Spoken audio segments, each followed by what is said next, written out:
ओम शांति 23/4/26 की मुरली है। बाबा कहते हैं, मीठे बच्चे, तुम्हारी यह वंडरफुल यूनिवर्सिटी है जिसमें बिगड़ी को बनाने वाला भोलानाथ बाप टीचर बनकर तुम्हें पढ़ाते हैं। भोलानाथ बाबा टीचर बनकर हमारी बिगड़ी हुई तकदीर को बना रहे हैं। प्रश्न है, इस कयामत के समय में तुम बच्चे सभी को कौन सा लक्ष्य देते हो? उत्तर, हे आत्माएं। अभी कौन सा समय चल रहा है? कयामत का समय। हम बोलते हैं, हे आत्माएं, अब पावन बनो। पावन बनने बगैर वापस जा नहीं सकते। आधा कल्प का जो रोग लगा हुआ है उसमें मुक्त होने के लिए तुम सबको 7 रोज भट्टी में बिठाते हो। पतितों के संग से दूर रहे, कोई भी याद ना आए तब कुछ बुद्धि में ज्ञान की धारणा हो। क्या करते हैं? सबको रास्ता बताते हैं पावन बनने के लिए। उनको 7 रोज भट्टी में रखना है ताकि पतितों के संग में नहीं आए, मन बुद्धि उधर नहीं बैठे और उनको वो धारणाएं हो। इसलिए गीत है, तूने रात गवाई सोएकर दिवस गवाया खाए। ओम शांति। यह बच्चों को किसने कहा? गीत के अनुसार बाबा बोल रहे हैं, किसने कहा रात गवाई सोए? क्योंकि स्कूल में बैठे हुए हो तो जरूर टीचर ने कहा। प्रश्न उठता है, ये टीचर ने कहा, बाप ने कहा, व सतगुरु ने कहा। तो लेकिन बाबा के साथ तो हमारा तीनों ही संबंध है, तो तीनों ने ही कहा। 3 रूप से अलग अलग से, बाप के रूप में भी कहा, टीचर के रूप में भी, सतगुरु के रूप में भी कहा। यह वर्सन्स किसने कहे? बच्चों को बुद्धि में पहले पहले ये आना चाहिए कि हमारा बेहद का बाप, जिसको परमपिता परमात्मा कहा जाता है, तो बाप ने भी कहा, शिक्षक ने भी कहा, साथ साथ सतगुरु ने भी, यह तुम्हारी बुद्धि में है। जो स्टूडेंट है और कॉलेज व यूनिवर्सिटी में टीचर पढ़ाते, उनको कोई फादर व गुरु नहीं कहेंगे। यह है भी पाठशाला। फिर यूनिवर्सिटी कहो व कॉलेज कहो। बाबा कहते उस कॉलेज यूनिवर्सिटी में जो पढ़ाई होती है वहाँ पढ़ाने वाले को फादर नहीं कहते हैं। तो यहाँ पे तो बाबा 3 रूप से हमारी पालना कर रहे हैं। तो यह फिर यूनिवर्सिटी कहो व कॉलेज कहो, है तो पढ़ाई ना। यहाँ पे भी पहले पहले यह समझना है पाठशाला में हमको कौन पढ़ाते हैं। बच्चे जानते हैं वह निराकार जो सभी आत्माओं का बाप है, सर्व का सद्गति दाता है, वह हमको पढ़ा रहे हैं। ये सारी रचना उस एक रचना की प्रॉपर्टी है। तो खुद ही बैठ रचना के आधे मध्य अंत का राज समझाते हैं। तुम बच्चों ने जन्म लिया है बाप के पास। बाबा कौन है? वो एक ही है जो रचता है, तो वही अपनी रचना के बारे में आके सब कुछ बताएगा ना, आदि मध्य अंत का। बाबा कहते हैं, खास भारत और आम सारी दुनिया में ऐसे कोई भी नहीं समझेंगे कि हमको निराकार परमात्मा पढ़ाते हैं। उनको पढ़ाने वाले है ही मनुष्य टीचर, और फिर ऐसा भी ज्ञान नहीं जो समझे हम आत्मा है। कि बाबा कहते हैं कोई नहीं समझेगा कि मैं भगवान आके पढ़ाता निराकार, उनको तो मनुष्य पढ़ाते हैं। फिर बाबा कहते हैं, आत्मा ही पढ़ती है, आत्मा ही सब कुछ करती है। हम तो पहले आत्मा है ना, हम क्या है? शरीर नहीं है, पहले आत्मा है, पीछे यह शरीर लिया है। शरीर का नाम बदलता रहता है, आत्मा का नाम तो नहीं बदलता। आत्मा तो एक ही है। बाप ने कहा है, मुझ आत्मा का एक ही नाम शिव है। अब शिव बाबा भी कौन है? वो परम आत्मा है, क्योंकि आत्मा का रूप जैसा परमात्मा का रूप वैसा ही है। तो हम आत्मा, वो परमात्मा, उनका नाम शिव है। ये सारी दुनिया जानती है। बाकी इतने सब नाम शरीरों पर रखे जाते हैं, लेकिन हमारा क्या है? आत्मा का एक नाम नहीं हो सकता, क्योंकि हम आत्मा जन्म मरण में आती है। एक ही आत्मा अनेक शरीर लेती है, तो नाम शरीर का पड़ता है। शिव बाबा को तो शिव ही कहते हैं, बस उनका कोई शरीर दिखाई पड़ता नहीं। मनुष्य के ऊपर नाम पड़ता है, मैं फलाना हूँ, हमको फलाना टीचर पढ़ा रहे हैं, नाम लेंगे ना। वास्तव में आत्मा और शरीर के द्वारा टीचर का काम करती है, उनकी आत्मा को पढ़ाती है। अब ये काम कौन कर रहा है? कोई भी पद पे हैं हम, तो हमारी आत्मा ही करती है उस शरीर के द्वारा। तो उनकी आत्मा को पढ़ाती है, संस्कार आत्मा में होते हैं, ऑर्गन्स द्वारा पढ़ाती है, पाठ बजाती है संस्कार अनुसार। कौन बजाता है पाठ? आत्मा बजाती है। फिर बाबा कहते हैं वह सभी आत्माओं का बाप है। शिव बाबा कौन है? जितनी भी मनुष्य आत्माएं हैं सबका पिता है। अब उनकी जयंती कैसे मनाते हैं? बाबा कहते हैं मैं निराकार हूँ, तो जयंती कैसे मनाता है? आत्मा शरीर में प्रवेश करती है, वह गर्भ में आती है, ऊपर से आती है। शिव बाबा की प्रवेश करती है या गर्भ में आती है, ये बाबा पूछ रहे हैं। लेकिन बाबा की आत्मा आती है ऊपर से, ये किसी को मालूम नहीं पड़ता। क्राइस्ट को धर्म स्थापक कहते हैं। उनकी आत्मा पहले पहले ऊपर से आनी चाहिए, क्योंकि सत्व प्रधान आत्मा है ना, तो क्राइस्ट की आत्मा भी प्रवेश करती है। कोई भी विकर्म किया हुआ नहीं है, इसलिए सत्व प्रधान है। पहले सत्व प्रधान, फिर सत्व रजो तमो में आते हैं, तब विकर्म होते हैं। पहले आत्मा जो आएगी सत्व प्रधान होने के कारण कोई दुख नहीं भोगती है। आधा टाइम जब पूरा होता है तब विकर्म करने लगती है। लेकिन शिव बाबा की आत्मा जो है, बाबा कहते हैं मैं गर्भ से नहीं हूँ, मेरा अवतरण होता है, ना मैं जन्म मरण चक्र में आता हूँ, मैं सदा ही निराकार रूप में रहता हूँ। शिव और शंकर, फिर बाबा कहते मिला दिए हैं शिव और शंकर को। शिव और शंकर एक नहीं है, बाबा कहते अलग अलग है। ब्रह्मा विष्णु शंकर की कोई महिमा नहीं है। महिमा सिर्फ एक शिव की है जो बिगड़ी को बनाते हैं। बिगड़ी को जो बनाता है उसकी महिमा होती है। ब्रह्मा विष्णु शंकर बिगड़ी को नहीं बनाते हैं, उनकी बिगड़ी हुई को बाबा आके बनाते हैं। तो शिव बाबा ही बिगड़ी बनाने वाला एक है, इसलिए महिमा उनकी है। कहते हैं मैं साधारण बूढ़े तन में आता हूँ, इसने 84 जन्म पूरे किए। अब बाबा जिस शरीर का आधार लेता है उसके बारे में बता रहे हैं कि मैं साधारण बूढ़े तन में आता हूँ, इसने 84 जन्म पूरे किए, अब खेल पूरा हुआ। यह पुराना चोला, पुराने संबंध भी खलास हो जाने वाले हैं। अब किसको याद करे, खत्म होने वाली चीज को याद नहीं किया जाता। नया मकान बनता है तो फिर पुराने से दिल हट जाती है। यह फिर है बेहद की बात, सर्व की सदगति होती है, अर्थात रावण के राज्य से सबको छुटकारा मिलता है। सतयुग को वाइसलेस कहा जाता है। हम सतयुग में प्रवृत्ति मार्ग वाले देवी देवता थे।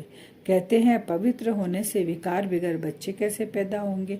बोलो, हम अपनी राजधानी बाहुबल से नहीं योग बल से स्थापन करते हैं।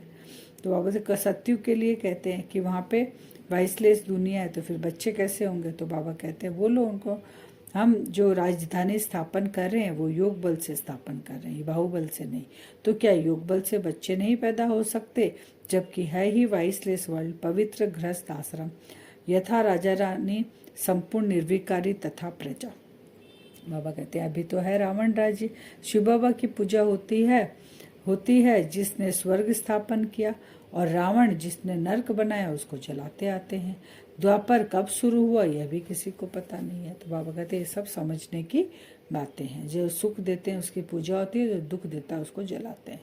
इस समय तो मनुष्य बिल्कुल पतित भ्रष्टाचारी है। बाबा कहते हैं शरीर विष से पैदा होता है, इसलिए इनको भ्रष्टाचारी कहा जाता है। भ्रष्टाचारी क्यों कहा जाता है, बाबा ने बताया। सन्यासी का भी शरीर विष से बना हुआ है। बाप कहते हैं पहले पहले आत्मा को पवित्र होना है, फिर शरीर भी पवित्र चाहिए, इसलिए पुराने इम्प्योर शरीर सब विनाश हो जाने हैं। आत्मा प्योर हो जाएगी तो शरीर भी वैसा ही चाहिए। श्री कृष्ण का चित्र है ना, नरक को लात मारना होता है क्योंकि सत्युग में जाना है। मुर्दे को भी जब शमशान में ले जाते हैं तो पहले मुंह शहर तरफ, फिर पैर शमशान तरफ होते हैं। फिर जब शमशान के अंदर घुसते हैं तो मुंह शमशान तरफ हो जाता है। अभी तुम स्वर्ग में जाते हो तो तुम्हारा मुंह उस तरफ है। शांतिधाम और सुखधाम पैर रहता है दुखधाम तरफ। तो बाबा हमें क्लियर करके बता रहे हैं कि अभी ये पुरानी दुनिया जाने वाली है, तो इसको पाँव दिखाओ। तो बाबा एक जिनकी शरीर आत्मा निकल जाती है उस शरीर के लिए बाबा मुर्दा के लिए भी समझा रहे, उसका पैर किस तरफ रहता है और मुंह किस तरफ रहता है। तो वैसे हमको भी रखना है। वह तो मुर्दे की बात है। बाबा कहते हैं यहाँ तो पुरुषार्थ करना होता है। स्वीट होम को याद करते करते तुम आत्माएं स्वीट होम में चली जाएगी। फिर बाबा कहते हैं जो आते ही बाद में और धर्म वाले, जरूर उनके कम जन्म होंगे। अब 84 जन्म के बारे में बाबा बता रहे कि आत्मा कैसे पाठ बजाते बजाते पतित हुई है। तो सभी तो 84 जन्म नहीं लेंगे। बाबा कहें जो सत्युग स्टार्टिंग में आएंगे वो 84 जन्म लेंगे। फिर उसके बाद जैसे बाबा कहते हैं इस्लामी, बौद्धी, क्रिश्चियन आते हैं तो उनका जन्म कम होते जाएगा। जैसे गुरु नानक के सिख लोग आए ही अभी हैं, तो गुरु नानक को अगर 500 वर्ष हुआ तो वह थोड़े ही 84 जन्म लगेंगे, क्योंकि 5000 साल का ड्रामा है। जो आत्मा आएगी स्टार्टिंग से, वो पहले जन्म से जो आएगी तो वो 500 वर्ष पहले आई, तो जन्म कितना होगा उनका, 12 या 13 जन्म होगा। फिर बाबा कहते हैं क्राइस्ट से 2000 वर्ष हुए होंगे तो कितना जन्म होगा 2000 वर्ष में उनका। मैंने सतयुग चला गया, द्वापर चला, सतयुग त्रेता चला गया, द्वापर के आसपास आए तो उनका जन्म तो आधा 2500 तो ऐसे ही चला गया, वही बाबा क्लियर कर रहे। तो बाबा कहते हैं ऐसा कोई प्रश्न पूछे तो उनसे डिबेट नहीं करना चाहिए, टाइम वेस्ट नहीं करना चाहिए, तुम्हारा काम है बाप को याद करना। फिर बाबा कहते हैं उनको ही भोलानाथ कहते हैं। किसको कहते हैं? जो सर्व क्या सदगति दाता एक बाप है, उसको ही, जो बिगड़ी को बनाता है उसको ही भोलानाथ कहते हैं। मैं आता हूँ पतित दुनिया पतित शरीर में, पुराने रावण राज्य में। हाँ, कोई के भी तन में प्रवेश कर मुरली चला सकते हैं, इसका मतलब यह नहीं कि वह सर्वव्यापी है। बाबा के अंदर वो पावर है, बाबा जहाँ भी चाहे जिसके अंदर जाके अपना कार्य, माने बाबा का जो यज्ञ चल रहा है वो बाबा उसमें प्रवेश करके वैसा करवा सकते हैं। लेकिन इसका मतलब बाबा कहते हैं ये नहीं मैं सर्वव्यापी हूँ, कण कण में हूँ। आत्माओं का बाप तो एक ही होगा, हम सब ब्रदर्स है। फादर एक है, फादर सभी का एक होता है, क्योंकि जो शरीर को भी जन्म देता है वहाँ भी फादर एक होता है, भाई बहन बहुत सारे होते हैं। तो आत्माओं का पिता भी एक है, उनसे वर्षा मिलता है जीवन मुक्ति का, वही लिबरेटर गाइड है, सभी आत्माओं को ले जाएंगे स्वीट होम, इसलिए पुरानी दुनिया का विनाश होता है। फिर बाबा कहते कि सिंधी वर्ड है मिठरा घुर तक घुराए, यानी प्यार करो तो प्यार मिलेगा। हम बाबा से प्यार करेंगे तो बाबा को भी प्यार आएगा हम बच्चों पे। तो बाप कहते हैं जो मेरे अर्थ बहुत सर्विस करते हैं, मनुष्य को देवता बनाने की वह जास्ती प्यारे लगते हैं। आज का वरदान है ईश्वरीय कुल की स्मृति द्वारा माया का सामना करने वाले सदा समर्थ स्वरूप भव। ईश्वर कुल की स्मृति द्वारा माया का सामना करने वाले सदा समर्थ स्वरूप भव। किसी भी कार्य में सफलता प्राप्त करनी है तो पहले स्मृति द्वारा समर्थी स्वरूप बनो। समर्थी आने से माया का सामना करना सहज हो जाएगा। जैसे स्मृति होती है वैसा स्वरूप बन जाता है। इसलिए सदा पावरफुल स्मृति रहे कि जब तक ये ईश्वरीय जन्म है तब तक हर सेकंड, हर संकल्प, हर कार्य ईश्वरीय सेवा पर हूँ। हमारा ये ईश्वरीय कुल है। यह स्मृति की सीट सर्व कमजोरियों को समाप्त कर देती है। जैसा संकल्प करते हैं ना वैसा ही चेहरा चलन होने लगता है। जैसे क्रोध का संकल्प आता है तो चेहरा चलन वैसा ही दिखाता है। डर का आता है तो चेहरे से पता चलता है इनको भय है, क्योंकि और वैसे ही अगर हम पावरफुल स्मृति करें कि मैं इस ईश्वरीय परिवार का बच्चा हूँ, ईश्वरीय कुल का हूँ, इस सीट पर सेट रहें तो हमारे अंदर वो समर्थी आ जाएगी, तो सारी कमजोरियाँ समाप्त हो जाएगी। स्लोगन है सत्य समय प्रमाण स्वयं सिद्ध होता है, उसे सिद्ध करने की आवश्यकता नहीं। सत्य में इतनी पावर होती है। अव्यक्त सारे महान बनने के लिए मधुरता और नम्रता का गुण धारण करो। मेजोरिटी के सामने सर्विस में बाधा डालने वाला मुख्य विघ्न आता है मैंने यह किया, मैं ही यह कर सकता हूँ, ये मैंपन आना, इसको ही कहा जाता है ज्ञान का अभिमान। जहाँ मैंपन आया वहाँ ज्ञान का अभिमान, बुद्धि का अभिमान आया, सर्विस का भी अभिमान आया। इन रूपों में ही विघ्न आते हैं। इस प्रकार के विघ्नों को समाप्त करने के लिए सदा एक शब्द याद रखना कि मैं निमित्त हूँ। निमित्त आते ही मुझे चलाने वाला पावर कौन है? शिव बाबा है। तो मैंपन नहीं आएगा। निमित्त बनने से निराकारी बनेंगे, निरहंकारी, नम्रचित, निसंकल्प अवस्था में रह सकते हैं। यही धारणाएं वायुमंडल को निर्विघ्न बना देती है। 2 मिनट वरदान से योग करेंगे। अपने आप को देखेंगे भ्रकुटी सिंहासन पर मैं आत्मा बैठी हूँ। अपने आप को विजुअलाइज करेंगे बाबा की कुटिया में।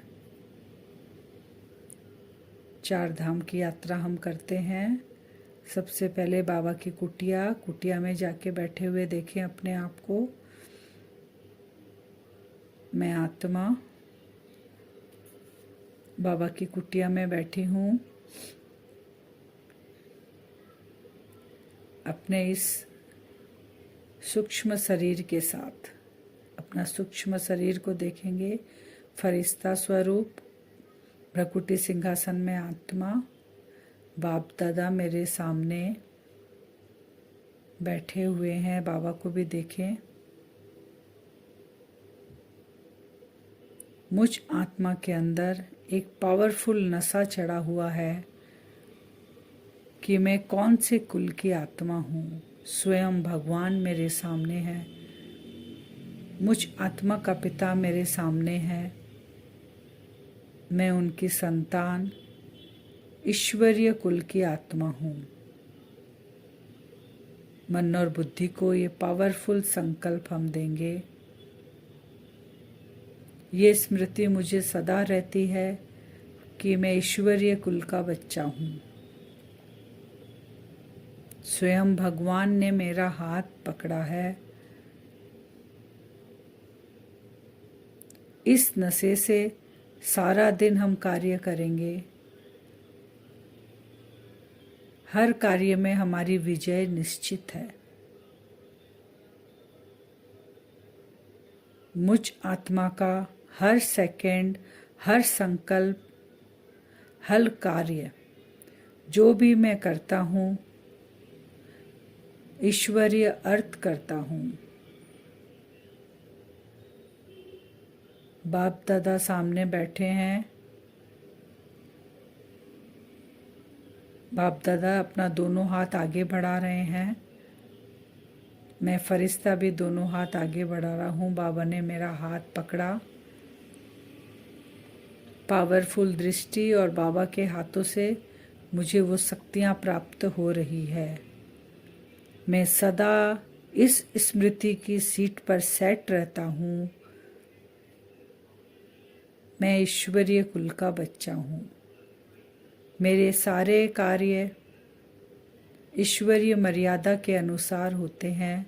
हर कार्य में मेरी विजय निश्चित है। कोई भी कमजोरियां मुझ आत्मा को टच भी नहीं कर सकती। ये नशा हम सारा दिन कल रखेंगे। बीच बीच में समय निकालकर कुटिया में जाकर बैठेंगे। बाप दादा से एनर्जी लेंगे। इस स्मृति को पक्का करेंगे कि मैं ईश्वरीय कुल की संतान हूँ। ओम शांति।